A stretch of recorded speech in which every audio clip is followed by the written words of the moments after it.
porque él también quiere ir, es para que ella no. Van a ir ustedes tres, ¿cierto? Tiago, Nilsson y Liza. Ya, ok, entonces los espero irse a las 9 de la noche. O sus 9, sí, porque a las 7:30 va el grupo de práctica, entonces nos espero a las 9. ¿Ya? Consultorio 3 de emergencia. ¿Ya? En caso de que tuvieran algún inconveniente y no vayan a ir, avisen para que vayan donde el alguien va a ir al turno del domingo a las 8 de la mañana, solo todavía no. Entonces te van a acompañar después de la. Parece que Marcelo também. Doctora, nosotros somos práctica. 8 de la mañana, ¿no? Perdón. Nosotros somos práctica. Había su práctica normal. A las 8:40 hasta la 21. Ya, 7:30. ¿Ya? 7:30. Eso no es turno. Ya lo voy a dar desde el años. ¿Dime? Parece que Marcela. Ya. Entonces es para aceptar los tres del grupo A que están fatigados por hacer turno. Es a las 8 de la mañana el domingo. Una hora para estar allá o para estar. Yo paso visita. Los domingos paso visita al piso. O sea, yo no le puedo obligar a que te quedes toda la mañana, todo el día o una hora. Ya, pero alguien diga que no se toda la mañana. No puedo aceptar más de 5. Porque si no ya vas a echar todo. ¿Qué? Yo tengo coordinática. Hay mucho público para tu coordinación. Ya. Doutora, Amanda quiere ir también. El domingo. Ya, entonces las espero a las 2 el domingo y voy a aceptar 3 en la para que se les siga. ¿Ya? Ok. ¿Las 3 van a ir? Ya, para que los demás son súper intensos, ¿sabes? Súper intensos. Ya, escúchame una cosa antes de comencemos la clase. Julia y compañía. Cuando comenzamos la práctica o cuando fue el primer día de clase, yo fui clara con ustedes que no podemos amontonarnos. Uno, porque la paciente ya se niega a que haya mucha gente viéndola. No sé si los que estuvieron en el parto del martes escucharon a la señora que dijo que no quería que entre nadie. Yo le expliqué que es un hospital en el cual y que tienen que entrar los estudiantes.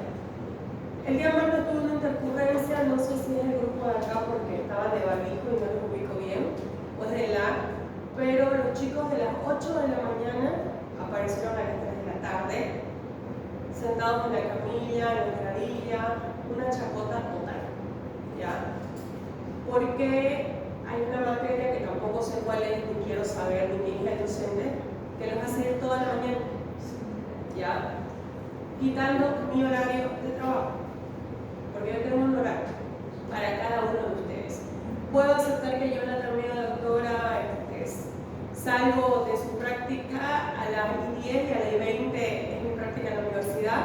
Puedo aceptar que se cambie porque no va a llegar en 10 minutos. Pero tampoco puedo aceptar que todo el grupo, eran 12 personas en el consultorio. Entonces les encargo eso, por favor, que traten de respetar sus horarios, pero si hay algo forzoso, yo lo entiendo perfectamente, ¿ya? Pero tampoco nos amontonemos. Por ejemplo, los chicos que fueron el anterior martes no los pude atender porque teníamos un problema con una paciente y me la pasé ahí con la paciente, con la pediatra y demás cosas. Entonces a ellos no los pude atender, mil disculpas, pero eso escapa de mis manos, ¿no? Y a las chicas que fueron, cuando yo estoy dentro del quirófano, ya no puede entrar nadie después porque soy yo que les hace pasar. Tampoco supe que fueron, no tienen tiempo, ¿ya? Entonces eso les encargo. Vamos a comenzar hoy. Pregunté en dirección cuándo es su examen. Me dice que la semana que viene es el práctico y la subsiguiente es el teórico. ¿Ya? ¿Qué vamos a hacer? ¿Cómo va a ser su examen práctico? Se los dejo a ustedes. ¿Quieren que lo demos desde la otra semana en el hospital con pacientes, preguntas, respuestas? ¿O qué? No, doctora. No, doctora.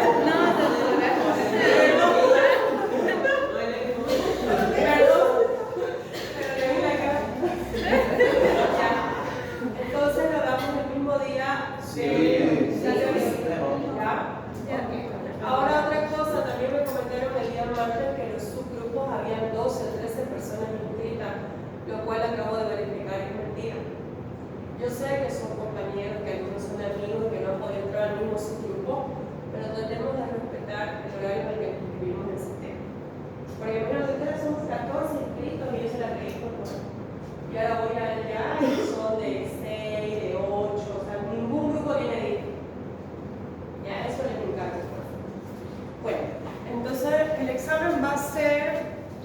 aquí para que no nos sobrecargue mucho hasta acá. El otro martes avanzamos otro tema, pero no entraría en el parcial porque son varios temas que van a tener. Bueno, hasta ahora en el examen del primer parcial. ¿Ya se cerraron las inscripciones? Ya 12. Día 12, la otra semana. Ese grupo es Hasta 12 a la inscripción para uno con. Ya, entonces, el próximo viernes ya vamos a saber cuántos son en total y ahí nos vamos a dividir en grupos para que yo les entregue sus temas y vayan preparando para las exposiciones. Porque una vez yo termino mi avance, ustedes comienzan a exponer.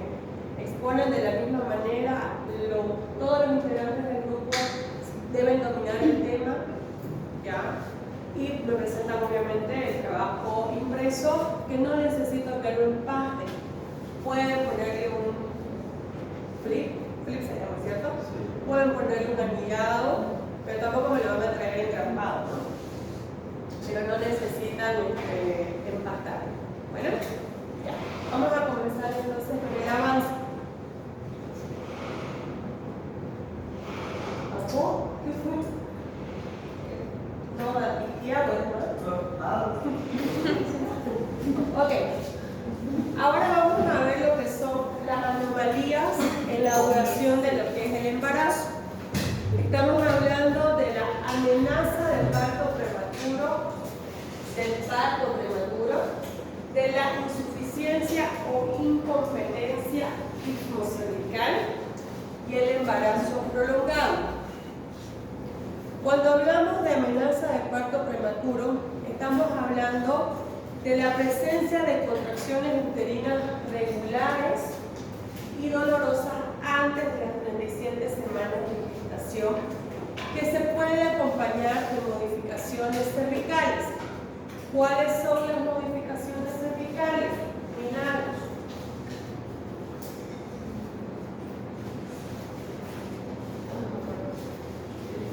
Adilson.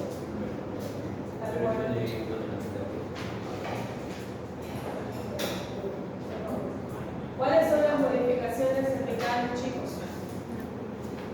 Jonathan. La apertura. ¿Qué se llama la apertura del cuello médicamente? Bueno, dilatación y borramiento. Esas son las modificaciones cervicales. Para que ustedes se den idea, el cuello de una paciente o el cervix de una paciente que nunca ha tenido un parto por vía vaginal o nunca ha tenido ningún procedimiento que hayan hecho dilatar su cuello, es OCE, orificio cervical externo, orificio cervical interno. Entramos y puede ser que el cervix esté posterior y tengamos que hacer hacia atrás. Puede ser que entremos y choquemos y esté centralizado. O puede ser que entremos y tengamos que subir y esté anterior. Cuando está cerrado y no hay modificaciones cervicales, es como que ustedes agarren la punta de la nariz, es durito, es cerrado y es durito. Y luego cuando ya se va borrando, borramiento sería, si ustedes hacen tacto y suman acá, 4 dedos, el borramiento es que en el siguiente tacto ya va a ser solo 3 dedos, en el siguiente solo va a ser 2. Se va acortando la longitud del cervix. Y la dilatación es cuando el cervix está cerrado, se va dilatando y llega hasta 10 centímetros de dilatación. Cuando llega a su máxima dilatación y a su máximo borramiento, que sería el 100%, es como si fuera una hoja de papel boom. Así de delgadito se lo siente cuando ya está borrado completamente. Que si ustedes meten, porque en una nulípara, primero borra y luego dilata. En una multípara puede borrar y dilatar a la par, o puede dilatar primero y luego borrar. Entonces, cuando está completamente borrado, ustedes meten y si ustedes abren, lo pueden dilatar al cervix, porque está tan delgadito que lo pueden dilatar. Entonces, presencia de contracciones que son regulares antes de las 37 semanas y con modificaciones cervicales, estamos hablando de una amenaza de parto prematuro. Hablamos de que el parto prematuro ya no lo pudimos inhibir cuando ha sobrepasado o está con 4 o más de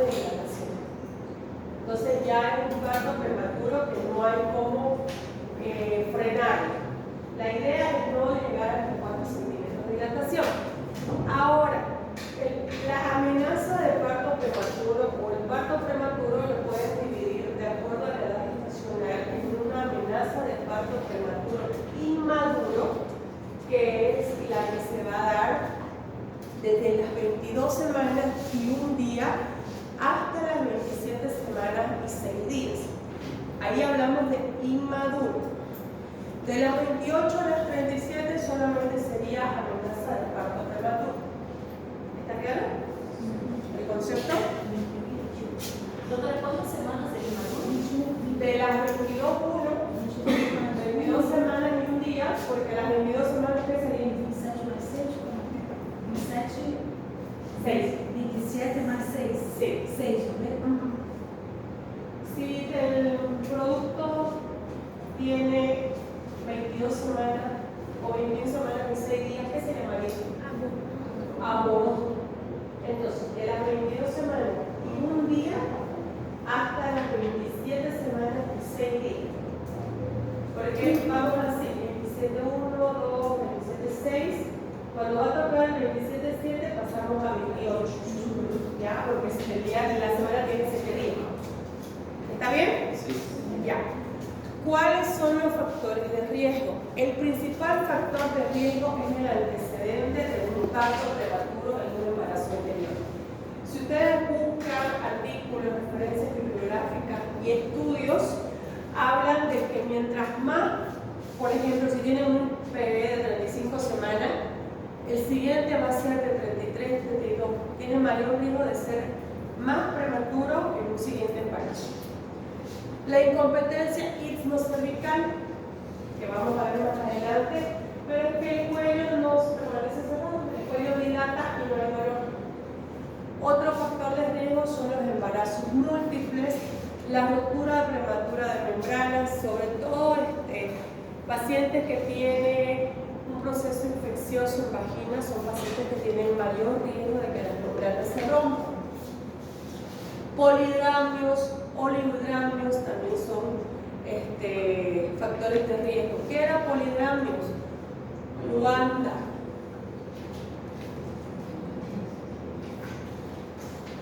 No. Anametriz, ¿qué es polidramio? Aumento de la cantidad de Del líquido amniótico. Entonces, al haber un polidramio puede haber una distensión abdominal que puede provocar que las membranas se rompan. Al haber un oligohidramios, va a ser también un parto prematuro. Por ejemplo, ahorita tengo una paciente internada de 16 semanas. No es un parto prematuro, pero es un aborto con un oligohidramios. A partir de la 14-15 semanas, el feto produce su propio líquido amniótico. Ella tiene todas las ecografías normales, nunca perdió líquido, o sea, normales en la cantidad de líquido amniótico. Nunca perdió líquido, pero ahora ya no tiene líquido. Tiene 1.4 de líquido amniótico. Entonces, ¿qué es el bebé mal formado que tiene ausencia de vejiga? Entonces, al no haber vejiga, no hay orina. Al no haber orina, no hay líquido. Porque el bebé de líquido, esto puede, de ella ha sido bien rápido la manifestación del oligodramios, porque hay otros petitos que alcanzan más edad, ¿no? Más edad cuando tienen malformación. Sospechamos de un Potter, un síndrome de Potter, que da con agenesia renal, da con ausencia de vejiga. Él tiene una translucencia nucal aumentada. ¿Vieron translucencia nucal en obstetricia 1? Más o menos. A ver, Jonathan, ¿qué viste? Solo que normalmente es la primera ecografía que se le hace al feto para saber si hay una malformación, sobre todo se ve para la trisomía. Para las cromosomopatías. Bueno, cuando hay una translucencia nucal en esta parte de aquí atrás está aumentada, nos da un parámetro de que el bebé viene con alguna anomalía. Se debe de pedir, ¿qué se pide? ¿Les dijeron que se pedía cuando hay una alteración en la translucencia nucal? Se debe pedir un cribado, es una prueba de sangre de la madre para identificar qué alteración hay.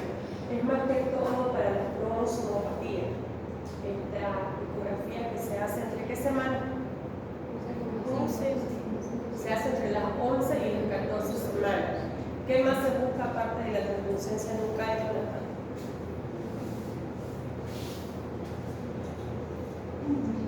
Chlamydia, ¿no? Los huesos nasales. La presencia o no de huesos nasales. Entonces, en este caso que hay un oligodrama y que sabemos que no hay manera de que se produzca líquido, un candidato a una interrupción, pero nosotros no hacemos interrupciones a no ser que fuera como una boda ilegal. Ya, no sé. Cuando son más grandecitos, más de las 22 semanas, y hay un oligohidramnios, y este oligohidramnios es severo, también se debe interrumpir, es otro factor de riesgo. El sangrado vaginal, ya sea una placenta previa o un desprendimiento prematuro de la placenta no inserta. Anomalías uterinas, periodo intergenésico corto, las edades extremas. ¿Cuáles son las edades extremas? Menores de 15 y mayores de 35. Son los pacientes con riesgo de un aborto, de una amenaza de parto prematuro, de un parto prematuro. Los procesos infecciosos, sobre todo si el proceso infeccioso está a nivel del útero, una coriomionitis, por ejemplo. ¿Qué es coriomionitis, José? ¿Cómo te llamas?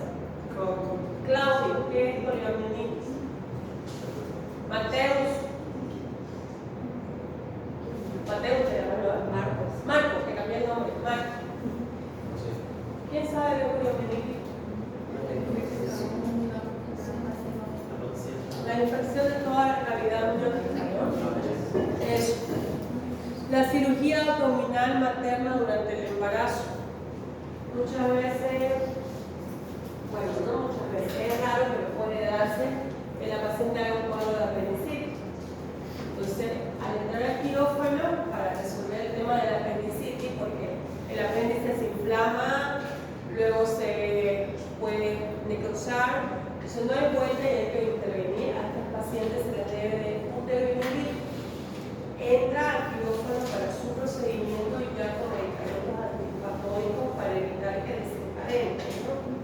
Se le coloca ya sea propinoxato, ya sea una leucina, pero se le hace un seguimiento y se la inhibe para evitar que haya una amenaza o un parto prematuro. ¿Cuál es el diagnóstico? El diagnóstico, uno, la edad del embarazo. La edad gestacional la podemos sacar por la fecha de la última menstruación. Si la paciente no tiene la fecha de la última menstruación, podemos guiarnos con ecografías precoces y hacer un ajuste gestacional. Si no tenemos ni regla ni ecografías precoces, bueno, hacemos una ecografía al momento. Características de las contracciones. ¿Cuáles son las características de las contracciones? Pregunta de examen. Julia. ¿Cuáles son las características de las contracciones? ¿Quién sabe? Rice. Nada.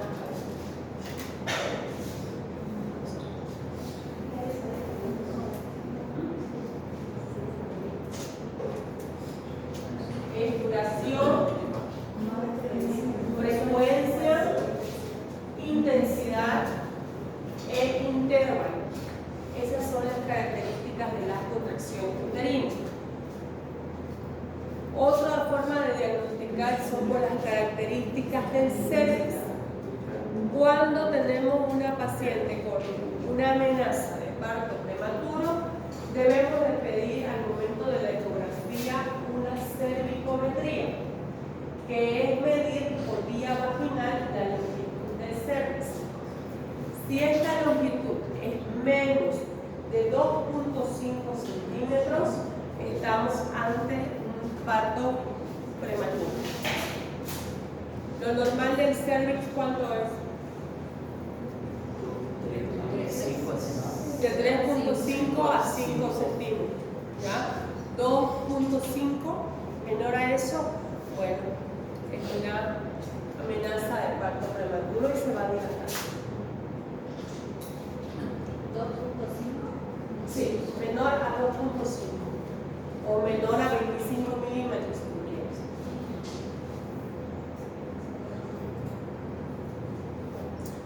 A toda amenaza de parto prematuro vamos a internar. ¿Para qué? Vamos a internar para útero inhibir. Podemos usar butilbromuro de iosina, podemos usar propinoxato, podemos usar propinoxato más cloricinato de lisina. Cualquiera de estas medicaciones se debe de colocar previa prueba de sensibilidad. También podemos usar el nifedipino. ¿Qué es el nifedipino? Victoria, ¿cómo te llamas tú? Victoria, ¿verdad? Sí. Ya. ¿Qué es el nifedipino? Ya, pero ¿a qué familia pertenece? ¿Cómo trabaja? Es un bloqueador.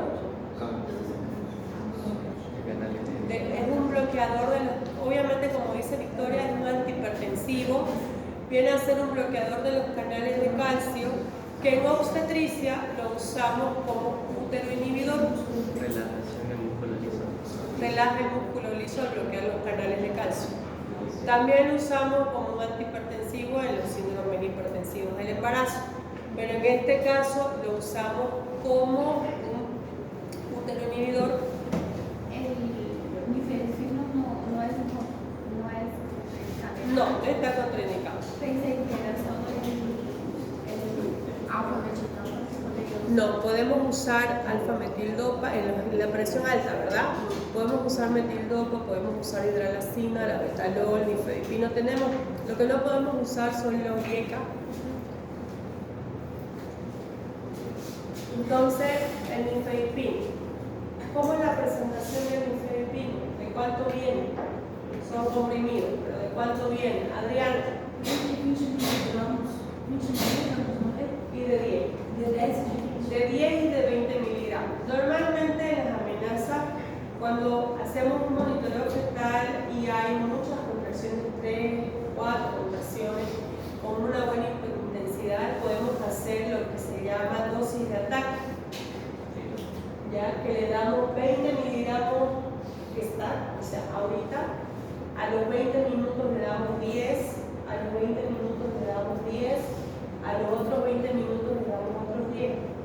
Podemos hacer una dosis de ataque, pero obviamente controlando la fitocardia, porque puede el bebé entrar en somnolencia.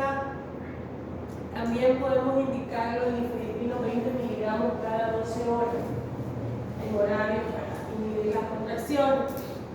También le vamos a dar lo que es la progesterona. La progesterona es la hormona del embarazo que es liberada primero por los ovarios y luego por la placenta. Podemos darle 200 miligramos cada 12 horas. Vamos a hacer maduración pulmonar. Ya se las expliqué la maduración, con la betametasona. También podemos usar la Dexa, pero se coloca cada 6 horas por intramuscular. Entonces imagínense 4 veces al día que le estén pinchando, ¿no? Entonces normalmente por eso usamos la betametasona. Luego nos habla de que la CDC, que es la escuela americana, sugiere el uso de clindamicina para lo que son las vaginosis bacterianas. ¿Cuál es la vaginosis bacteriana más frecuente? Gardnerella. ¿Cuál es la característica del flujo de la Gardnerella? ¿Cómo?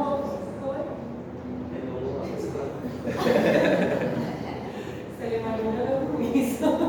Bueno, es muy frecuente, chicos, durante el embarazo, lo que son las vaginosis, sea por parásito, por hongo. El hongo más frecuente es la cándida, el parásito más frecuente es la trichomona, y la bacteria más frecuente, no solo esa, porque puede haber la Escherichia coli en flujo vaginal, pero la más frecuente es la Gardnerella.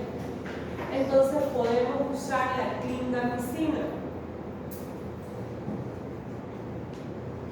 Adenilson.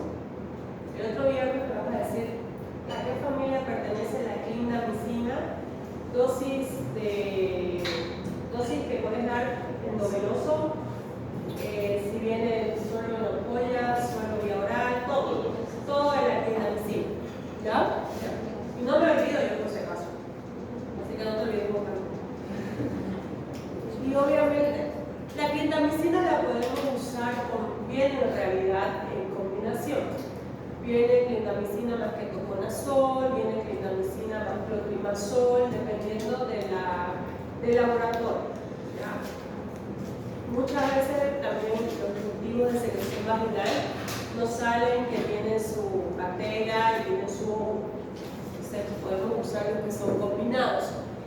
Vamos a pedirle a estas pacientes laboratorios todo lo que es de rutina, tratando de buscar algún proceso infeccioso que sea la causante de la amenaza del parto prematuro. Hay que indagar a la paciente si no ha peleado, si no está estresada, porque aunque no crean, muchas llegan con contracciones después de una buena discusión, entonces hay que buscar causas.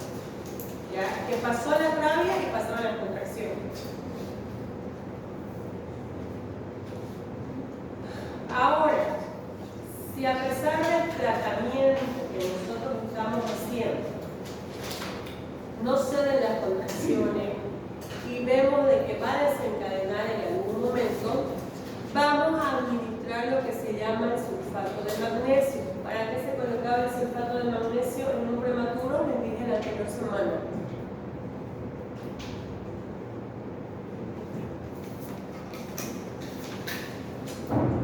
Como un neuroprotector fetal para evitar la hemorragia intraventricular en el recién nacido.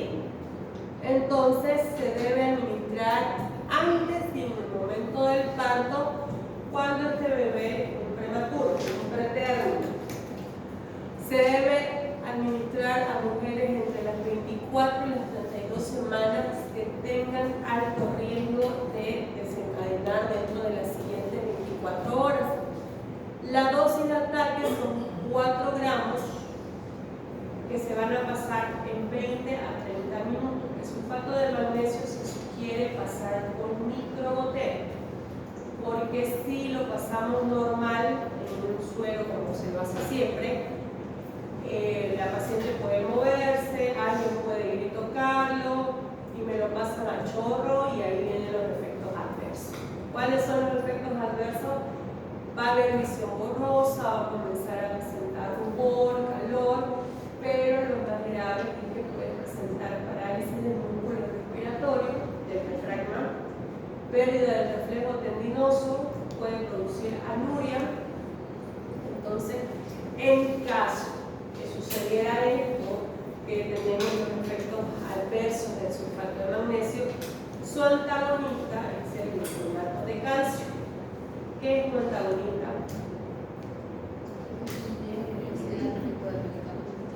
Va a revertir los efectos del medicamento que se colocó. Entonces, si sucediera eso, es el gluconato de calcio que se colocó 1 gramo en 10 ml y se pasaría endovenoso.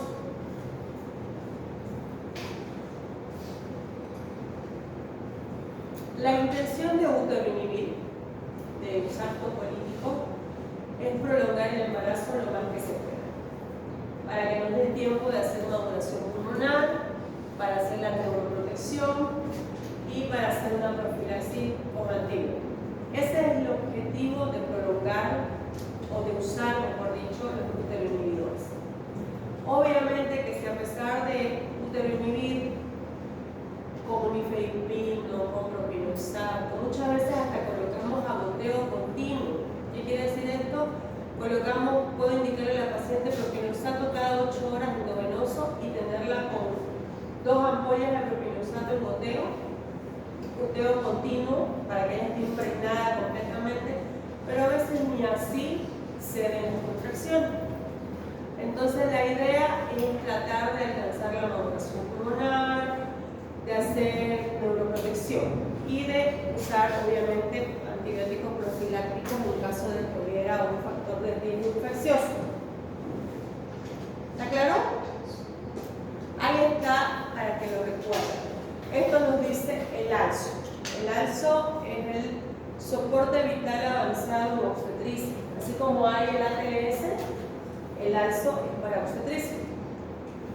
Dice que el antecedente de parto prematuro viene a ser el riesgo más importante para un parto prematuro en un siguiente embarazo.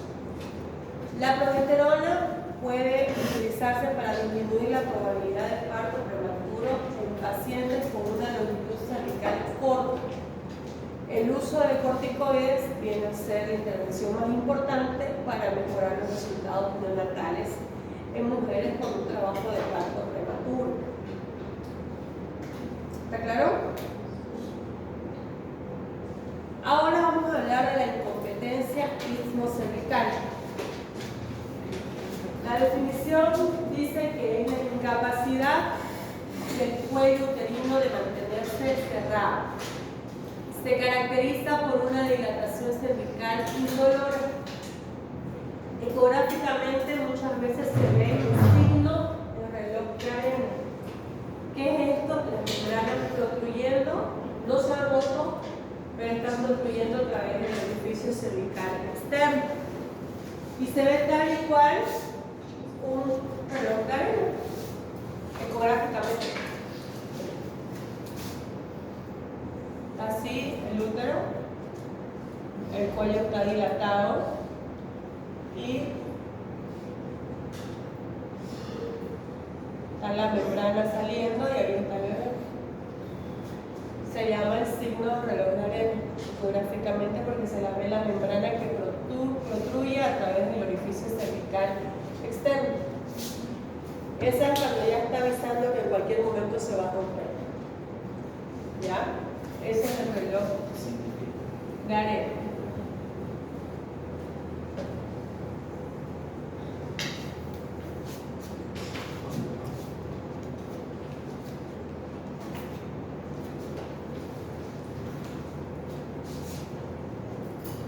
¿Cuáles son las causas? Pueden ser congénitas o pueden ser adquiridas por algún tipo de trauma. Congénita puede ser un bidelfo, un útero bicorne, sea parcial o sea total. Y cuando hablamos de traumáticas, cuando se hace una atomización, muchas veces el cono que se está haciendo es muy profundo y lo aportamos al cuello. Otro, cuando cauterizamos, hay algo electromio y cauterizamos muy profundo. También pacientes con antecedentes de legrado que se han dilatado, ¿ya? Porque muchas veces dilata y es impermeable a una legra de la más delgadita, pero necesitamos sacar bien los restos, entonces nosotros con el dilatador de Hegar, que se llama, metemos y vamos forzando, entonces también es otra causa. ¿Cómo es el diagnóstico? El diagnóstico, uno, toda paciente que tiene pérdidas recurrentes antes del segundo trimestre del embarazo o partos prematuros que han sido de inicio súbito e indoloro es una sospecha. Si yo tengo una paciente con 2 o 3 abortos que refiere que nunca sangró, que tenía 14, 18 semanas y cuando acordó lo perdió, que nunca hubo dolor, nunca nada, yo debo sospechar en una incompetencia. Y debo de hacer una cervicometría para confirmar o descartar mi sospecha. Al examen físico, modificaciones cervicales y que ecográficamente el cervix en el segundo trimestre mida menos de 25 milímetros o 2.5 centímetros. ¿Cuál es el tratamiento? El tratamiento de la incompetencia se llama cerclaje cervical. Este cerclaje es un procedimiento quirúrgico que consiste en aplicar una sutura al cuello. Y esta sutura se llama la cinta de Merck-Silene. Es una cinta que tiene en un extremo una aguja. ¿Y qué es lo que vamos a hacer? Se hace en quirófano con anestesia raquídea, paciente en posición ginecológica, se coloca un espéculo y se pinza el labio anterior del cervix con una pinza. ¿Qué pinza es esa?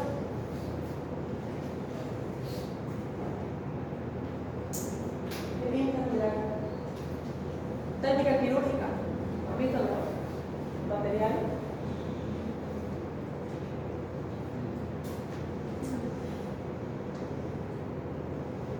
Es una pinza hábil. Bien.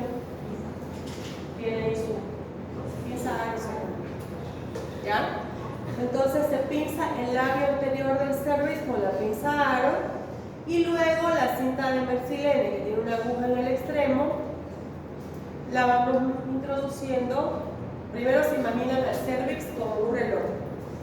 Hora 12, tal y cual el reloj.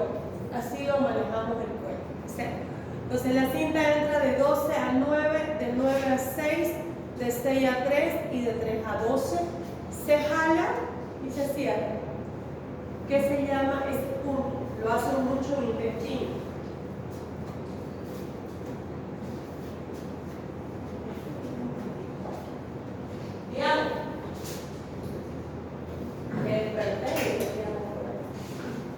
¿Qué se llama ese punto? Que lo hacen en intestino. Lo agarran y hacen la puntada y lo jalan y se cierran. Jareta. Jareta.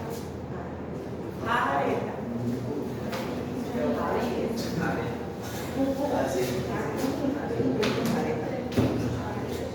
Jareta. ¿No lo he escuchado nunca? Nunca.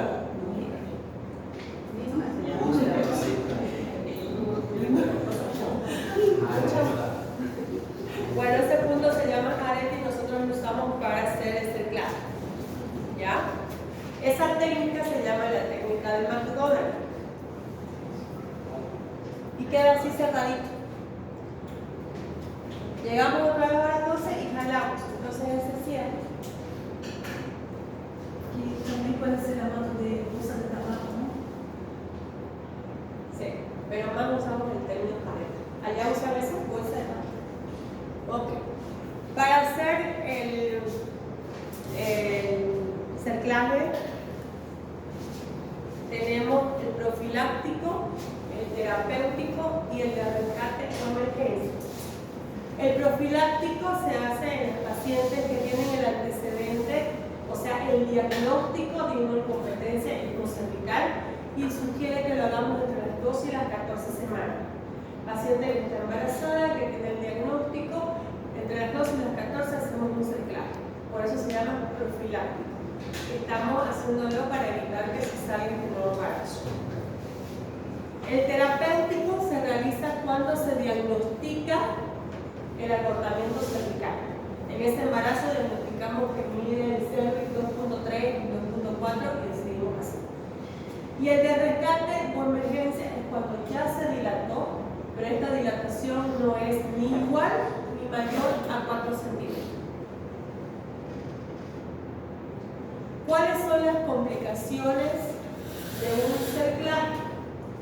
Hemorragias, ruptura prematura de la membrana. Al meter la aguja de la cinta podemos romper las membranas, una corioamnionitis, ocasionando un proceso infeccioso, y una laceración cervical. Puede ser que lo que jalamos para cerrar lo laceramos en el cervix. ¿Ya? ¿Cuándo no debemos hacer un cerclaje? Cuando se rompieron ya las membranas. Una vez se rompen las membranas, ya no se hace nada.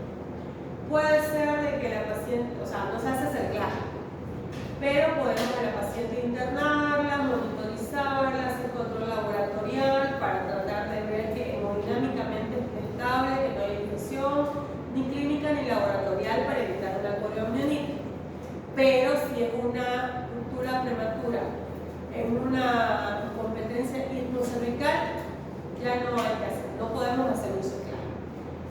Cuando hay el antecedente o el diagnóstico de una infección intrauterina o cervical, cuando hay contracciones uterinas, porque estas contracciones, si no hay contracciones, no hay dilatación. ¿Ya? Por eso en un trabajo de parto vamos a colocar medicación para mejorar las contracciones, porque es esa contracción que va a hacer que el cervix se ponga y se dilate. Entonces, si tenemos una incompetencia y tenemos contracciones que no ceden y nosotros hacemos el cerclaje, esta contracción va a hacer que el cuello vaya dilatándose y se desgarre porque está la cinta ahí, ¿no? Entonces no se debe hacer.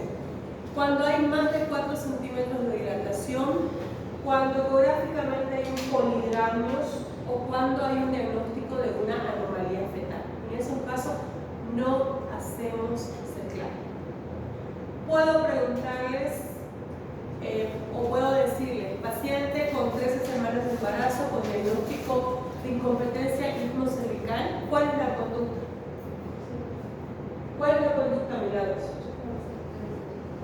Ya, un cerclaje, se lo repetí.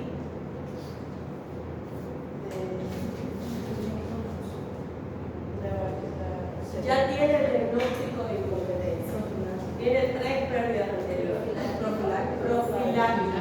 Es un cerclaje profiláctico. ¿Ya?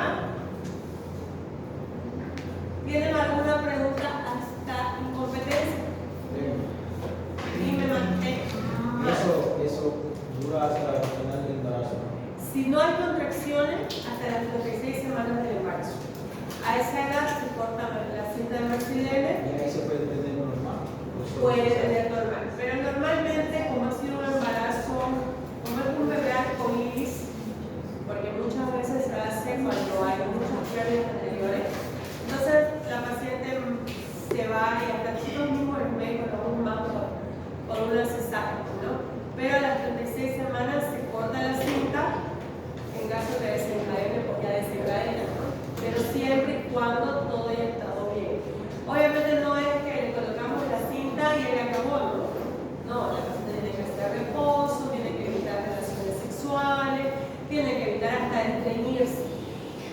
O sea, un cuidado que se lleva en conjunto, porque hacemos interconsultas con nutrición para que mejoremos la alimentación, para evitar el estreñimiento, que se considera normal que en el embarazo haya estreñimiento y más si la paciente ha tenido el antecedente de estreñimiento antes de embarazarse. Ya, ok. Por último, embarazo prolongado. Si ustedes revisan su libro de Schwartz, así es el texto de embarazo prolongado, es bastante corto. Dice que el embarazo prolongado o un postérmino es aquel que sobrepasa las 41 semanas y 6 días o lo equivalente a 294 días desde la última fecha de la menstruación. No se sabe la causa, tiene una causa desconocida. ¿Cómo decimos de que es un postérmino? Por la fecha de última regla, por ecografías precoces, porque en ecografía presenta un oligogramnio y la paciente no rompió las membranas. Entonces, el oligogramnio hemos dicho que nos da una guía de que probablemente es un embarazo ya maduro cuando no se han roto las membranas y el líquido ha estado normal durante todo el embarazo. ¿Cuál es la conducta? Si la paciente tiene 3 y 4 partos anteriores, o es una PRIM con una PET inviable, con un feto que no es grande, que tiene un BPD menor a 9.5, podemos hacer una inducción. Es decir, podemos colocar misoprostol por vía vaginal para provocar las contracciones, que el cuello madure, comienza a dilatar y a borrar. Una vez sucede esto, ya podemos hacer una conducción usando oxitocina. La otra conducta, que es la que normalmente usamos, es la cesárea. ¿Ya? Porque sabemos que al haber contracciones, al no haber líquido, puede haber una compresión funicular y el bebé puede aumentarse o entrar en sufrimiento. Antes de hacer una inducción, vamos a hacer una ecografía. Vamos a hacer un monitoreo fetal. La ecografía para ver que no haya circular cervical, para ver cuánto de líquido hay. Y el monitoreo fetal para ver la respuesta del feto ante contracciones uterinas. Ver si desacelera,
Adrián